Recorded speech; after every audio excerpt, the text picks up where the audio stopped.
Bismillahirrahmanirrahim. Assalamualaikum warahmatullahi wabarakatuh. Para mahasiswa semester 8 dan semester 2 ya, dari Fakultas Teknik Sipil ya, yang Bapak banggakan ya, untuk mata kuliah kewarganegaraan. Baiklah, untuk kali ini materinya Bapak akan membahas hak ajasi manusia, HAM ya. Mudah-mudahan saudara-saudara bisa menyimak ya, bisa mengikuti, menyimak dan catat yang penting-pentingnya ya, untuk bahan UAS nanti ya. Setelah kita minggu kemarin saudara-saudara telah melakukan atau melaksanakan PTS ya, penilaian tengah semester ya. Mudah-mudahan mendapatkan nilai yang baik ya. Sebagaimana kita tahu ya, bahwa HAM, hak ajasi manusia, adalah hak-hak dasar ya, yang dimiliki setiap orang semata-mata karena dirinya ya adalah manusia. HAM didasarkan pada prinsip ya, prinsip hukum ya. Setiap orang dilahirkan ya, itu setara ya, dalam artian harkatnya dan hak-haknya itu setara ya. Jadi semua HAM itu sama pentingnya gitu ya. Dan HAM ini tidak dapat dicabut ya. Tidak dapat dicabut oleh siapapun dan dalam keadaan apapun ya. Jadi pada hakikatnya ia merupakan hak kodrati ya, kodrat manusia yang secara pasti melekat di dalam dirinya sejak lahir ya. Ini mengandung arti bahwasanya HAM, yaitu hak ajasi manusia ini adalah karunia Tuhan Yang Maha Esa, karunia Allah Subhanahu wa taala kepada para hambanya. Karena itulah ya, maka tidak ada badan apapun ya, yang dapat mencabut hak itu dari tangan pemiliknya. Dan dengan demikian juga tidak ada seorang pun yang diperkenankan untuk merampasnya ya. Jadi tidak seorang pun atau badan pun yang berhak untuk mencabutnya atau merampasnya ya. Serta tidak ada kekuasaan ya yang yang bisa, atau kekuasaan apapun yang boleh ya, yang boleh membelenggunya ya, membelenggunya. HAM ini muncul dari satu keyakinan manusianya itu sendiri ya, bahwasanya semua manusia selaku makhluk ya, sebagai makhluk ya, selaku makhluk ciptaan Tuhan Yang Maha Esa, adalah sama serta sederajat gitu ya. Manusia dilahirkan lepas, artinya bebas ya, dan memiliki martabat juga hak yang sama ya. Sehingga karena dasar itulah manusia ya, mesti diperlakukan secara sama, sekaligus ya yang beradab gitulah. Jadi HAM ini bersifat ya universal ya. Artinya berlaku bagi semua manusia tanpa membeda-bedakan ya. Jadi baik berdasarkan suku, ras, ya tuh, keyakinan, ya, bangsa itu tidak beda, semua sama ya, tidak beda-bedakan. Nah kemudian macam-macam HAM ini ya, ada hak ajasi pribadi ya. Ajasi pribadi ini apa yang kita sebut dengan personal rights ya, yaitu hak yang apa itu mencakup kebebasan ya, di dalam menyatakan pendapat ya, kebebasan apa itu dalam memeluk agama, beribadah ya, kebebasan di dalam bergerak, kebebasan aktif di dalam mengikuti satu organisasi dan lain-lain itu ya. Contoh misalnya hak ajasi manusia itu tentang kebebasan berpendapat atau menyampaikan pendapat ya. Nah kemudian juga kebebasan untuk menjalankan ibadah menurut agamanya masing-masing gitu. Kebebasan untuk bepergian ya, kebebasan untuk apa itu memilih ya, serta aktif di dalam organisasinya tadi. Ada hak ajasi secara ekonomi ya, atau property rights. Ini hak ajasi ekonomi ini yaitu hak di dalam membeli ya, di dalam membeli ya, memiliki suatu, menjual ya, dan di dalam memanfaatkan sesuatu ya. Contohnya misalnya hak ajasi manusianya di dalam kebebasan membeli ya, juga kebebasan di dalam mengadakan serta memperlakukan perjanjian ya, atau melakukan perjanjian kontrak ya, untuk kebebasan apa itu memiliki sesuatu ya, kebebasan mempunyai pekerjaan yang layak ya. Nah itu juga dari apa hak ajasi politik ya, atau political rights ya. Nah di sini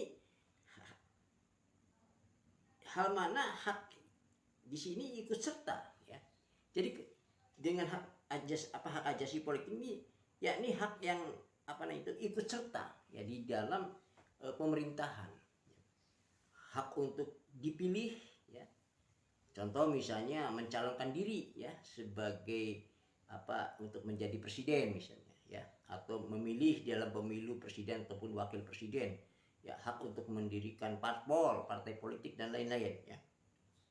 Nah jadi ruang lingkup hak ajasi manusia ini ya jadi cukup luas kan gitu ya, dan mencakup berbagai aspek kehidupan ya.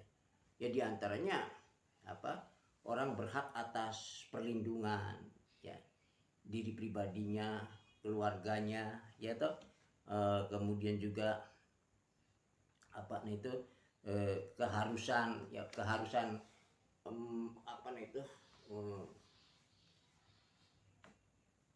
keharusan memanfaatkan hal-hal miliknya ya toh ya. Kemudian juga berhak atas pergaulan ya, ataupun berhak atas pengakuan di depan hukum ya, atau apa itu sehingga sebagai manusia pribadi ya, di mana ia berada ya, berhak atas rasa aman, tentram ya, serta perlindungan tentunya terhadap ancaman ya, ketakutan ya, ya untuk berbuat atau tidak berbuat sesuatu ya. Nah setiap orang ini tidak boleh diganggu ya, yang apa itu yang menyampaikan hak ya, yang apa itu berkaitan dengan kehidupan pribadinya ya, di dalam tempat kediamannya. Berhak atas kemerdekaan ya, dan rahasia dalam hubungan komunikasi melalui sarana elektronik misalnya ya. Tidak boleh diganggu kecuali atas perintah hakim ya, dan kekuasaan lain yang sah ya sesuai dengan undang-undang tentunya ya. Nah, kemudian setiap setiap orang itu bebas ya dari penyiksaan ya, penghukuman, perlakuan yang kejam, yang tidak manusiawi ya. Kemudian juga menghilangkan nyawa seseorang ya. Jadi setiap orang ini tidak boleh ditangkap, tidak boleh ditekan, ya, disiksa, dikucilkan, ya, diasingkan atau dibuang secara semenang-menang gitu ya. Kemudian berhak untuk hidup di dalam tatanan masyarakat ya, dan kenegaraan ya, yang tentu saja yang damai, yang aman dan tentram ya, sehingga ya saling menghormati, melindungi ya, dan melaksanakan sepenuhnya hak ajasi manusia itu sebagaimana yang diatur di dalam undang-undang. Nah, bagaimana tentang kewajiban dan tanggung jawab negara ya, di dalam keberadaan HAM ini? Nah, di sini boleh jadi ada permasalahan ya. Bagaimana sebenarnya tugas dan kewajiban negara sebagai entitas ya. Entitas itu apa ya? Sesuatu yang memiliki keberadaan yang unik dan berbeda, walaupun tidak harus di dalam bentuk abstrak ya, tidak perlu itu ya. Nah, jadi entitas utama pemangku kewajiban atas penegakan HAM ya, terutama jika telah terbukti bahwa negara ya, sebagai pemangku kewajiban justru ya sebagai pelanggar terhadap HAM itu sendiri. Nah, jadi dalam konteks HAM, negara itu menjadi subjek hukum yang utama. Kenapa? Karena memang negara merupakan entitas utama yang yang bertanggung jawab ya, yang bertanggung jawab melindungi ya, menegakkan dan memajukan hak asasi manusia, setidaknya untuk untuk warga negaranya masing-masing gitu. Nah, tapi ironisnya sejarah ya mencatat pelanggaran HAM itu ya biasanya justru ya. Nah, ini justru pelanggaran HAM itu dilakukan oleh negara. Baik secara langsung melalui tindakan-tindakan yang termasuk pelanggaran HAM ya terhadap warga negaranya ya, atau warga negara lain ya, maupun secara tidak langsung ya, melalui kebijakan-kebijakan ya, kebijakan ekonomi, politik ya, baik di level nasional maupun internasional ya, yang berdampak pada tidak dipenuhinya atau ditindakinya HAM ya, berupa yang terhadap warga negaranya atau warga negara lain. Jadi negara dianggap melakukan atau pelanggaran berat akan HAM ya, yaitu dalam hal negara itu tidak berupaya ya, melindungi atau justru meniadakan hak-hak warganya yang digolongkan sebagai yang istilahnya itu non-derogable ya, rights ya. Jadi HAM yang tidak dapat dikurangi di dalam keadaan apapun. Derogable rights atau hak-hak yang masih dapat dikurangi atau dibatasi pemenuhannya oleh negara di dalam keadaan tertentu ya. Kemudian kedua, negara yang bersangkutan membiarkan terjadinya atau justru melalui aparat-aparatnya tindakan-tindakan kejahatan internasional ataupun kejahatan serius, yakni kejahatan yang kejahatan yang disebut sebagai yang berat lah ya, kejahatan terhadap kemanusiaan lah ya, dan kejahatan perang misalnya, dan atau negara tersebut gagal atau tidak mau meningkatkan pertanggungjawaban dari mereka aparat negara sebagai pelaku tindakan kejahatan tersebut. Negara juga merupakan international person, jadi yang menjadi pihak dari berbagai perjanjian internasional mengenai HAM, baik yang berupa konvensi ataupun yang lainnya atau bentuk perjanjian lainnya. Ini berarti segala wewenang dan tanggung jawab yang melekat padanya sebagai negara pihak dari perjanjian tersebut. Nah, jadi selain negara atau organisasi internasional seperti PBB, NATO, kemudian apalagi lah Komisi Eropa misalnya, ASEAN dan lainnya, di dalam perkembangannya temporer, bukan temporer hukumnya internasional, juga seringkali dianggap sebagai subjek hukum internasional dan HAM internasional tadi dicetakkan sebagai aktor negara. Nah, hal ini terutama selain karena alasan bahwa organisasi internasional beranggotakan negara-negara adalah karena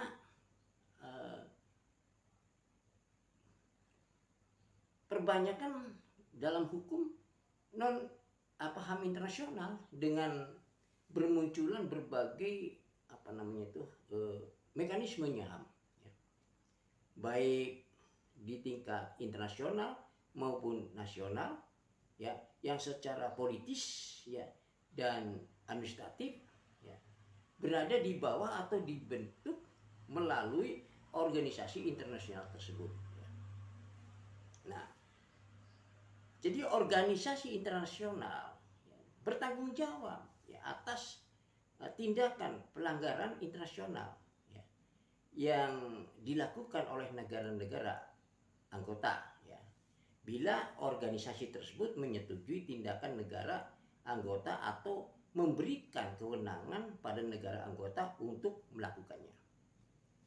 Nah, selain itu, aktor negara dan non-negara berdasarkan perkembangan hukum internasional juga dianggap merupakan subjek hukum internasional dan HAM internasional. Mereka antara lain konferensi multinasional misalnya seperti IMF WTO misalnya, dan perusahaan-perusahaan internasional karena ada anggapan bahwa seringkali kebijakannya itu di bidang ekonomi dan politik di dalam satu negara itu tidak sepenuhnya dibuat oleh negara, melainkan dibuat atas instruksi lembaga lembaga dana internasional dan kepentingan investasi perusahaan. Jadi multinasional, sehingga muncul anggapan bahwa kebijakan ekonomi dan atau politik yang melanggar HAM tidak sepenuhnya menjadi tanggung jawab negara, tapi juga tanggung jawab kekuasaan ekonomi, kekuatan ekonomi politik, semacam lembaga dana internasional dan khususnya perusahaan internasional ya. Oke, cukupkan di sini dulu ya. Nanti insya Allah minggu depan kita lanjut lagi ya. Mudah-mudahan bisa bermanfaat ya untuk kita semua. Demikian saja. Terima kasih. Assalamualaikum warahmatullahi wabarakatuh.